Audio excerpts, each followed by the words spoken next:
ونستغفره ونعوذ بالله من شرور أنفسنا ومن سيئات أعمالنا من يهده الله فلا مضل له ومن يضلل فلا هادي له أشهد أن لا إله إلا الله وحده لا شريك له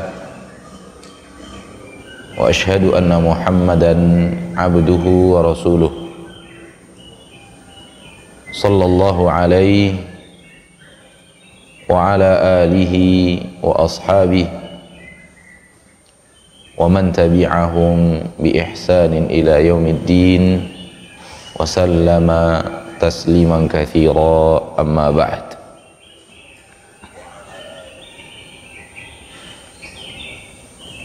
Alhamdulillah,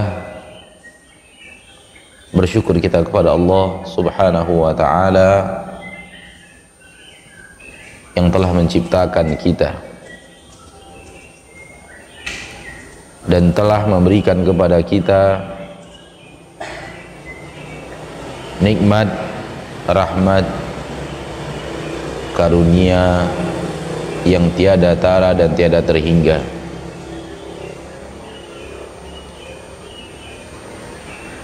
Dan semua anugerah pemberian Allah Tabaraka wa Ta'ala yang Allah berikan kepada kita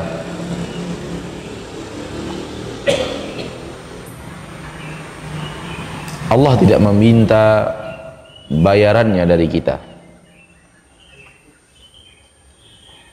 Allah tidak pernah meminta imbalannya daripada kita. Karena Allah tahu kalau Allah minta imbalannya, kita tidak akan sanggup untuk melakukan pembayaran atas rahmat dan nikmat yang Allah berikan kepada kita.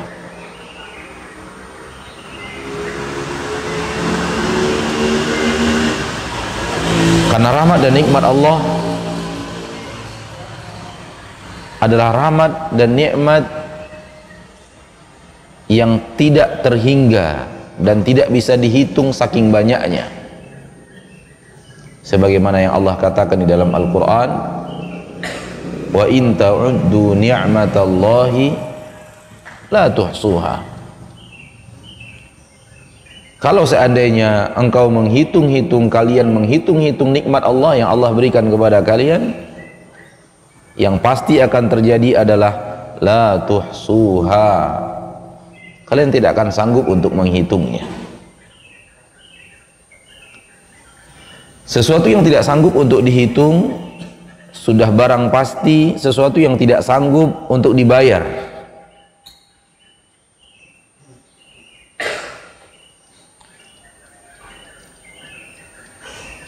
Seandainya Allah menjadikan ibadah dan ketaatan adalah pembayar rahmat dan nikmat Allah yang Allah berikan kepada kita, seandainya ibadah itu bukan untuk itu, nanti kita akan singgung insyaallah ta'ala.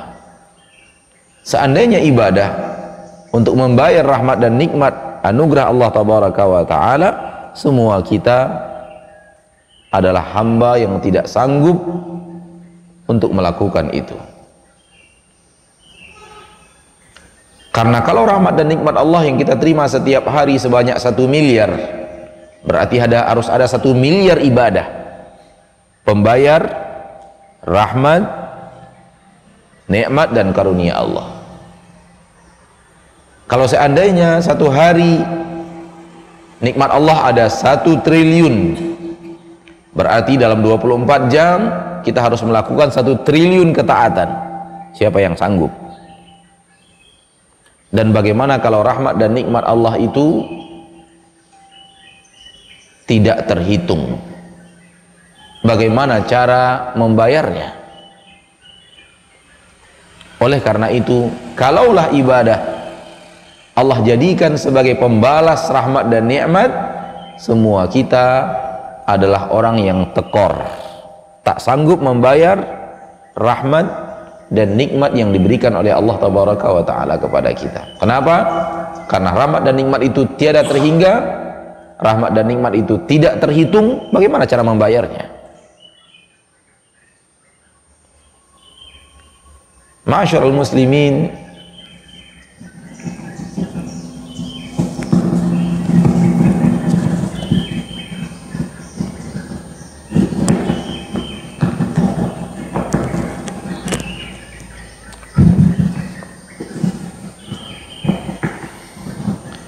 Ma'asyiral muslimin, ma'asyiral muslimat, ikhwani wa akhwati fid din. Rahmat dan nikmat Allah tiada terhitung, tiada terhingga, seperti yang tadi kita katakan, yang tidak akan sanggup untuk kita bayar. Kalau seandainya Allah minta pembayaran itu daripada kita, maka semua kita adalah hamba yang tak sanggup untuk melakukannya.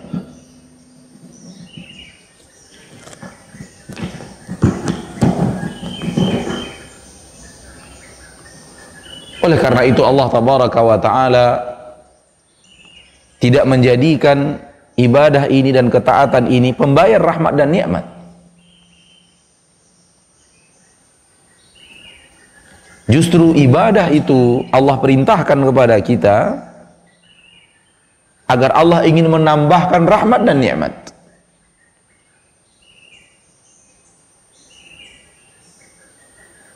Allah perintahkan yang Allah perintahkan, Allah larang yang Allah larang, karena Allah Tabaraka wa Ta'ala ingin menyempurnakan rahmat dan nikmatnya kepada kita. Allah ingin menyayangi kita dengan memberikan perintah dan larangan, agar ketika kita menjalankan perintah itu dan menjauhi larangan itu, semakin sempurna rahmat dan nikmat Allah yang Allah berikan kepada kita. Ma'asyiral muslimin, ma'asyiral muslimat, ikhwani wa akhwati fid din, dimanapun antum berada, rahimani wa rahimakumullah. Di pagi hari yang berbahagia ini, ba'da salat fajar adalah waktu yang paling afdol untuk menggapai rahmat dan nikmat Allah Tabaraka wa Ta'ala. Waktu yang dipenuhi berkah, dan Allah Tabaraka wa Ta'ala menurunkan berkah waktu setelah sholat subuh. Karenanya dimakruhkan untuk orang-orang, untuk umat Nabi Muhammad, tidak menggunakan waktu subuh ini untuk ketaatan kepadanya, kepada Allah Subhanahu wa Ta'ala, apalagi digunakan untuk tidur, kecuali orang-orang yang memang sangat-sangat membutuhkan itu. Wallahu a'lam.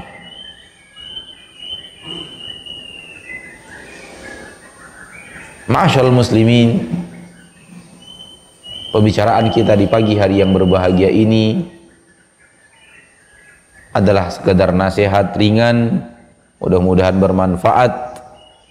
Dan nasihat yang ringan itu ana tujukan kepada diri pribadi pertama kali, kemudian kepada saudaraku kaum muslimin yang hadir di majelis ini pada kesempatan yang berbahagia ini, dan juga kepada saudara-saudariku kaum muslimin dan muslimat yang sedang menyimak acara ini dimanapun antum berada, rahimani wa rahimakumullah. Dan kemudian nasihat ini untuk saudaraku, saudariku yang mungkin akan mendengarkannya dalam rekaman ulangan tausiah singkat di pagi hari yang berbahagia ini dari kota Bagan Batu, di pagi yang semoga diberkahi oleh Allah Subhanahu wa Ta'ala. Dan nasihat itu adalah agar semua kita mengingat dan senantiasa mengingat bahwa tujuan utama kita hidup di permukaan bumi ini adalah untuk selamat dari murka Allah Subhanahu wa ta'ala di akhirat. Ini adalah merupakan salah satu orientasi utama kehidupan kita. Ingat selalu bahwa apapun yang kita lakukan, apapun yang kita kerjakan,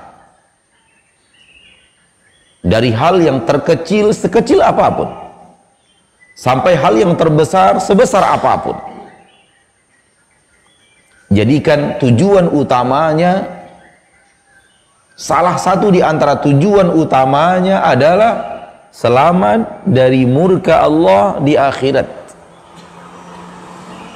Ingin selamat dari amarah Allah, azab Allah Subhanahu wa ta'ala di akhirat.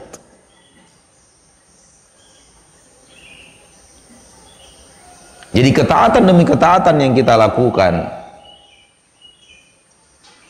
sebenarnya kita lakukan untuk menyayangi diri kita sendiri. Karena ketaatan yang kita lakukan itu kita niatkan untuk menjauhkan kita dari murka Allah Subhanahu wa ta'ala, untuk menjauhkan kita dari azab Allah Subhanahu wa ta'ala di hari akhirat kelak. Ikhwani wa akhwati fid din, rahimani wa rahimakumullah. Jangan pernah lupakan poin ini. Jangan pernah lupakan kaidah ini. Sehingga akhirnya kalau seandainya kita melupakan poin ini dan kaidah ini, setan akan mudah masuk dan memberikan kepada kita ujub di dalam amal. Saya telah melakukan ini, saya telah melakukan itu, saya telah melakukan ini, telah melakukan itu, telah berbuat ini, telah berbuat itu. Seolah-olah kita adalah pahlawan untuk manusia.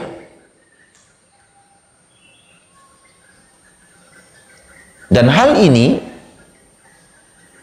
akan mudah masuk ke dalam hati kita manakala kita tidak sadari bahwa semua yang kita lakukan itu sebenarnya kebaikan untuk diri kita. Kita berbuat baik bukan untuk orang lain. Bukan untuk orang lain maksudnya adalah murni untuk kita persembahkan kepada orang lain. Kita berbuat baik untuk diri kita. Walau di dalam apa yang kita lakukan itu mungkin akan memberikan manfaat kepada orang lain.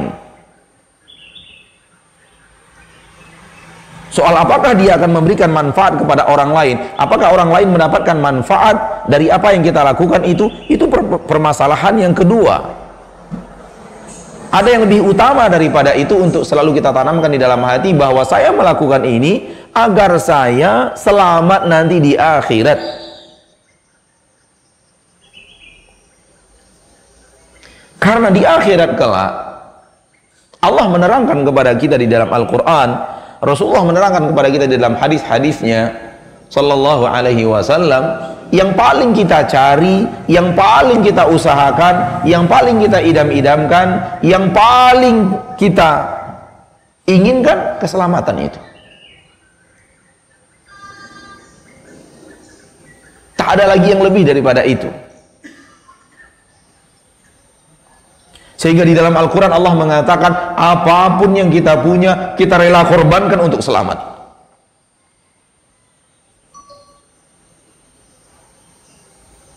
Sampai-sampai Allah mengatakan seandainya penduduk neraka itu Allah mau menerima tebusan dirinya dari neraka dengan seluruh anaknya,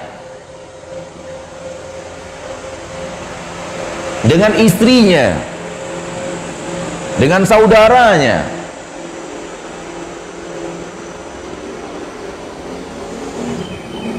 dengan keluarga besarnya yang selama ini telah banyak membantu mempertahankannya dan membelanya.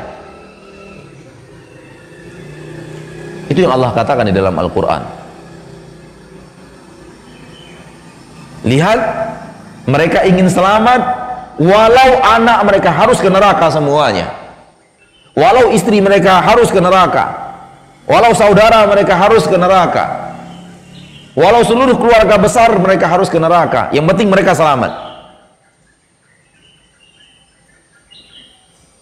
Lihat bagaimana dahsyatnya keinginan seorang insan selamat dari murka Allah di akhirat. Dia akan korbankan seluruh anaknya. Subhanallah, di dunia ini hampir gak ada orang yang mau mengorbankan anaknya. Hampir tidak ada, kecuali manusia-manusia yang sudah sangat durjana, manusia yang sudah sangat buta matanya untuk satu dan lain hal, mengorbankan anaknya. Itu pun tidak mengorbankan sampai celaka secelaka-celakanya, paling mengorbankan sesuatu sejenak, mengorbankan sesuatu sesaat. Namun hampir tidak ada orang yang mengorbankan anaknya untuk dirinya. Bahkan yang terjadi adalah dia rela berkorban untuk anaknya, karena saking cintanya setiap insan kepada keturunannya. Namun di akhirat berbeda. Seperti yang Allah katakan di dalam Al-Quran, di dalam surat Al-Ma'arij, yawaddul mujrimu law yaftadi min adzabi yaumi idzin bibani wa sahibatihi wa akhihi wa fasilatihi allati tu'wi wa man fil ardi jami'an thumma yunjih. Pelaku-pelaku dosa dan maksiat, penduduk neraka ingin menebus dirinya pada hari itu walau dengan semua anak-anaknya, dengan istrinya dan saudaranya, dengan keluarga besarnya yang selama ini membelanya.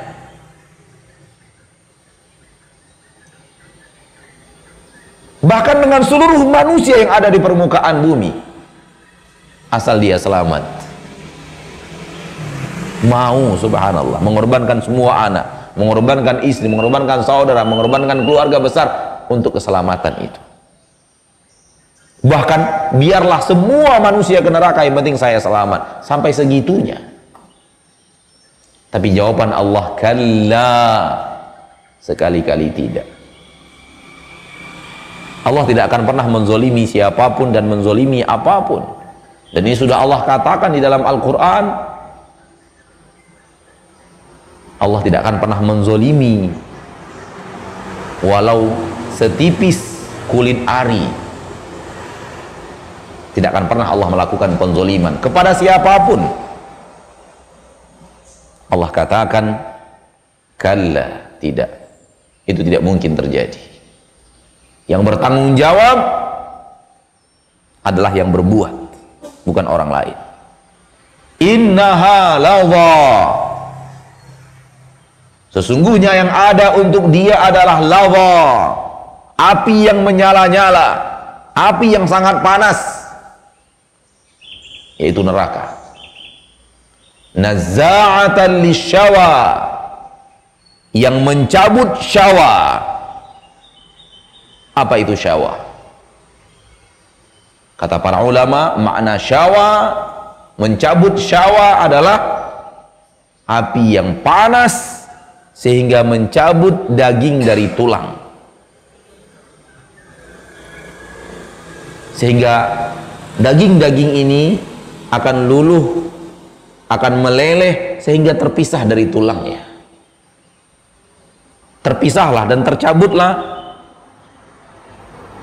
daging-daging itu. Dan itu tanpa kematian. Dirasakan setiap lelehan-lelehan daging itu berpisah dari tulang. Dan apa yang Allah katakan di dalam ayat ini, ma'asyiral muslimin wa ma'asyiral muslimat, rahimani wa rahimakumullah, adalah apa yang tadi menjadi inti pembicaraan kita. Bahwa sedemikiannya orang ingin selamat di akhirat, Sedemikiannya orang yang mendapat murka dari Allah ingin mengorbankan segala-galanya.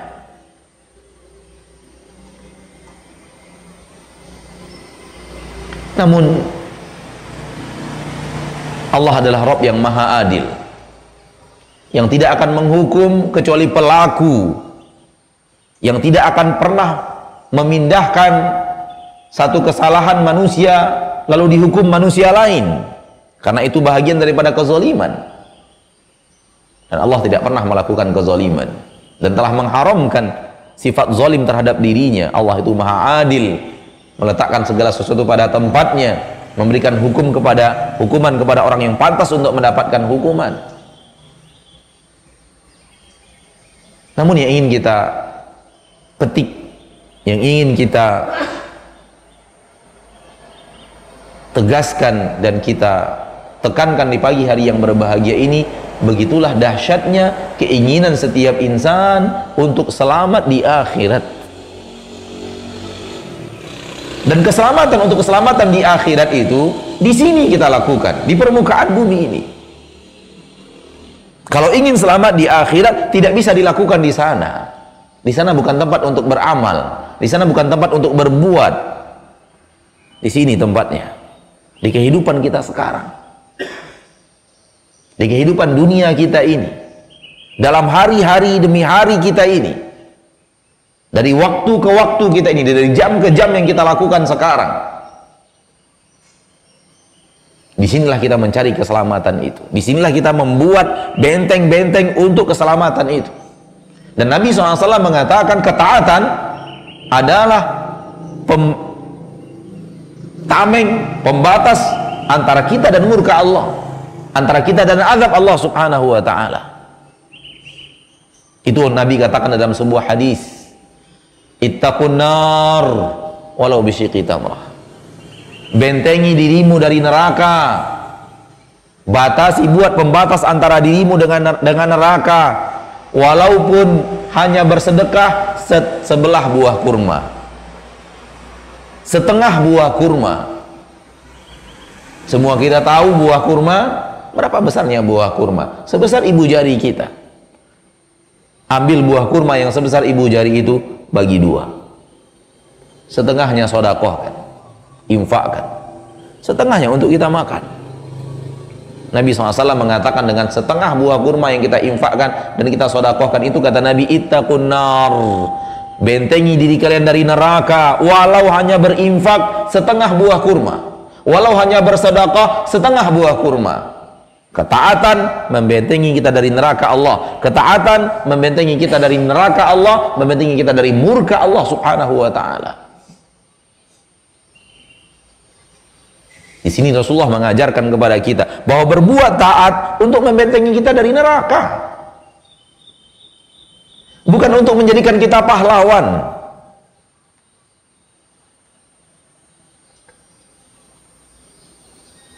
Antum punya tanah, infakkan dan wakafkan untuk rumah Allah Tabaraka wa Ta'ala. Jangan menjadi pahlawan di sana. Niatkan tanah yang antum infakkan itu, tanah yang antum wakafkan itu menjadi tameng pembenteng antara diri antum dan murka Allah di akhirat.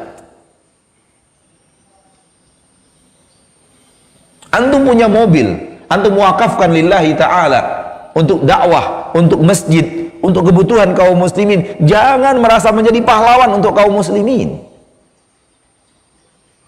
Dunia ini bukan untuk menjadi orang-orang yang tinggi. Dunia ini bukan untuk berpacu menjadi orang-orang mulia di permukaan bumi. Indah.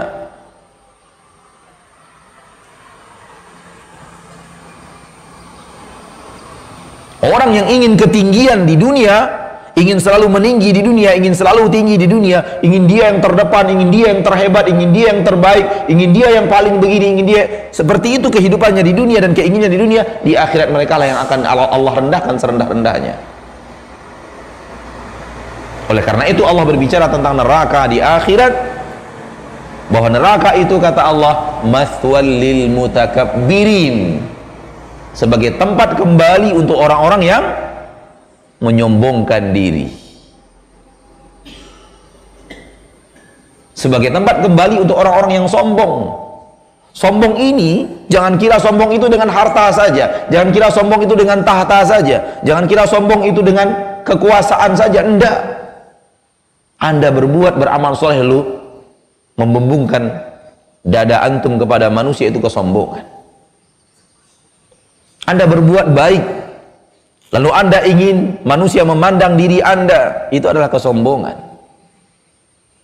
Anda telah berbuat dan ingin orang lain tahu apa yang Anda lakukan, itu adalah kesombongan.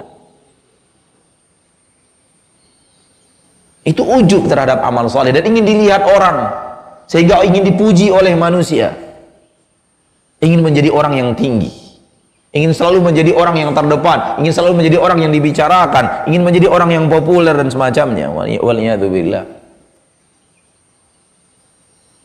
Surga Allah katakan bukan untuk mereka. Allah tegas, yang punya surga adalah Allah. Dan Allah sudah tegaskan di permukaan bumi dalam melalui Al-Quranul Karim. Allah tegaskan surga bukan untuk orang-orang yang seperti ini. Di dalam Al-Quran Allah katakan, tilka darul akhirah, itulah dia kampung akhirat. Naj'aluha, kami peruntukkan kampung akhirat itu lilladina la yuriduna 'uluwan fil ardi wala fasada. Kami peruntukkan kampung akhirat itu, kebaikan yang ada di akhirat itu untuk hamba-hamba kami yang tidak mau tinggi di permukaan bumi. La yuriduna 'uluwan fil ard. Mereka tidak ingin tinggi, mereka tidak ingin dipuji, mereka tidak ingin menjadi pahlawan. Kenapa? Karena mereka berbuat untuk diri mereka, karena mereka melakukan sesuatu untuk keselamatan mereka. Mereka melakukan sesuatu agar mereka yang mendapatkan manfaatnya. Ketika berinfak, ketika bersedekah, tujuan utamanya agar dia selamat dari murka Allah tabaraka wa taala, agar terbentuk benteng dan terwujud benteng yang membentengi dirinya dari neraka Allah subhanahu wa taala, sebagaimana tadi dikatakan oleh Nabi Muhammad sallallahu alaihi wasallam. Kalau seandainya melalui infak dan sedekah kita, saudara kita mendapatkan manfaat, itu untuk saudara kita, namun untuk kitanya adalah yang tadi. Sehingga akhirnya kita tidak menjadi orang yang wah dengan infak dan sedekah kita. Tidak menjadi orang yang wah dengan wakaf tanah dan masjid kita. Kita tidak menjadi orang yang merasa wah dengan dakwah kita. Kita merasa menjadi orang yang wah dengan kepanitiaan kita. Kita menjadi merasa orang yang wah bahwa kita lah orang yang telah begini, telah begitu, telah begini, telah begitu. Tidak sama sekali. Kalau itu yang diinginkan, akhirat bukan untuk mereka.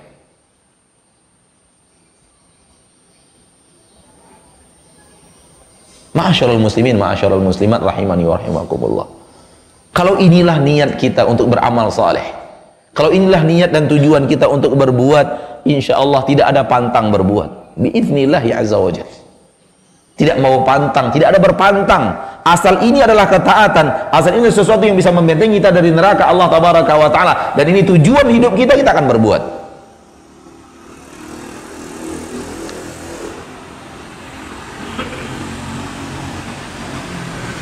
Dan itulah sifat Nabi kita Muhammad sallallahu alaihi wasallam. Nabi Muhammad sallallahu alaihi wasallam, manakala kita baca lembaran kehidupan beliau yang luar biasa, beliau melakukan sesuatu tanpa pantang. Sallallahu alaihi wasallam.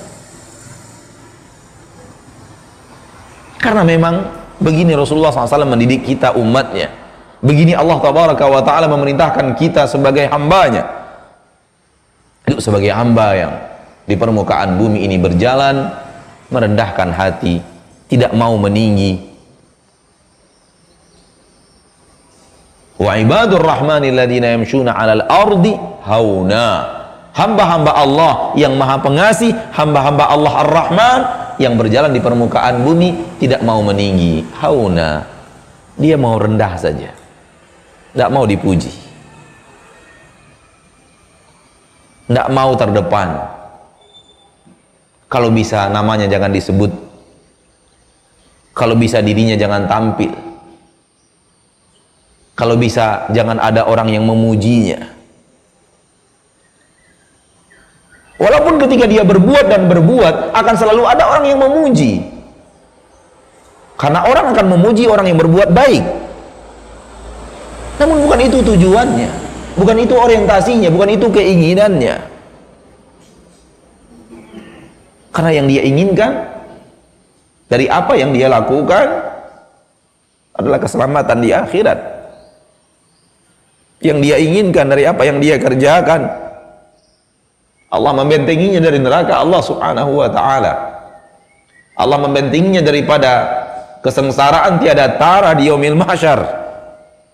Yang dia inginkan dari apa yang dia lakukan, dia selamat dari api yang teramat panas itu, dari siksaan yang teramat dahsyat itu, yang mala ainun ra'at, yang tidak pernah mata memandang dahsyatnya azab itu, wala udhunun sami'at, tidak pernah ada telinga yang mendengar dahsyatnya azab itu, wala khatara ala qalbi bashar, tidak ada hati manapun yang bisa membayang-bayangkan bagaimana dahsyatnya azab itu. Untuk selamat dari azab itulah dia berbuat.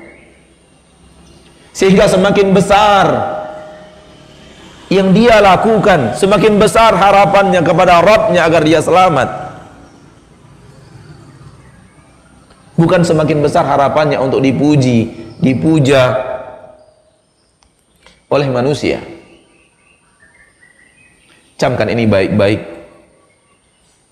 di dalam hati kita. Kalau ini terpatri di hati kita, kalau ini terpatri di hati kita, insya Allah kita akan selamat. Allah berfirman di dalam Al-Quran, man amila salihan fali nafsih, barang siapa yang beramal saleh untuk dirinya, bukan untuk siapa-siapa, bukan untuk masyarakatnya, bukan untuk warganya, bukan untuk manusia di sekitarnya, bukan untuk orang-orang lemah yang ada di sekitarnya, bukan untuk anak yatim, tidak. Man amila salihan fali nafsih, untuk dirinya. Maka ketika kita beramal saleh, tujukan untuk amal saleh itu untuk keselamatan kita, untuk kebaikan kita, sebelum kita melihat bahwa ini ada manfaat untuk orang lain. Ini penting ma'asyiral muslimin. Ini penting ma'asyiral muslimat. Ikhwani wa akhwati fid din rahimani wa rahimakumullah. Supaya kita tidak pernah tergiur dengan amal saleh kita. Supaya kita tidak pernah merasa amal soleh kita telah banyak, supaya kita tidak pernah merasa ketaatan kita sudah memadai untuk keselamatan kita di akhirat. Sungguh orang-orang saleh terdahulu, sungguh orang-orang saleh yang telah mendahului kita, begini sifat mereka. Mereka telah berbuat, mereka telah berbuat, mereka telah berbuat, namun karena hatinya berbuat untuk keselamatan mereka di akhirat, mereka tidak merasa berbuat hal yang banyak. Abu Hurairah, siapa yang tidak kenal Abu Hurairah? Dan siapa yang tidak tahu apa yang telah dilakukan Abu Hurairah? Bagaimana hebatnya Abu Hurairah menghafal hadis-hadis Nabi sallallahu alaihi wasallam dan menyampaikannya kepada manusia, sehingga jadilah sekarang Abu Hurairah sahabat Nabi yang paling banyak darinya umat Islam mengenal agama Allah tabaraka wa taala. Karena dia korbankan banyak hal untuk menghafal hadis Nabi sallallahu alaihi wasallam dan menyampaikannya kepada kaum muslimin setelah Rasulullah SAW tiada.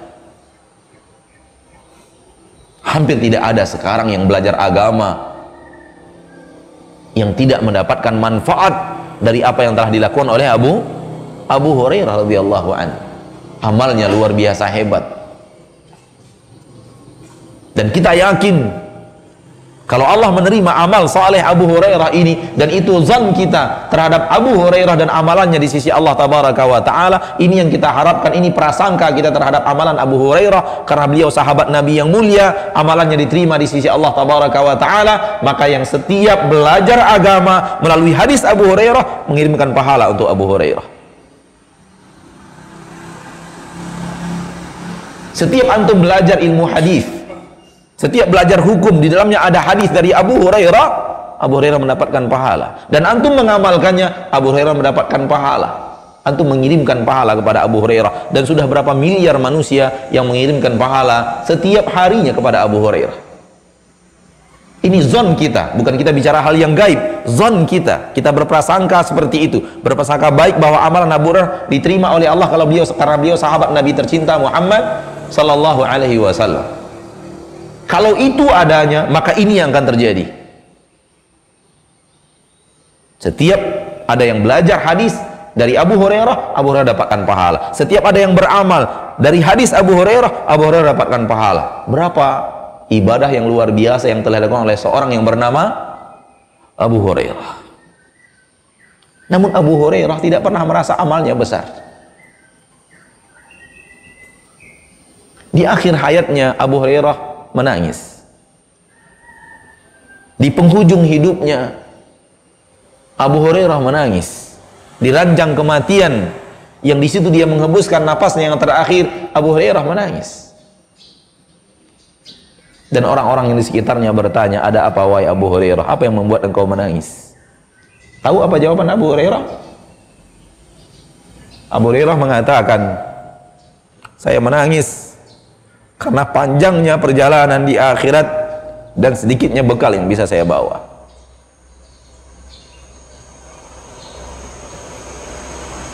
Lihat bagaimana hati para sahabat Nabi yang benar-benar tujuan hidup mereka untuk selamat di akhirat.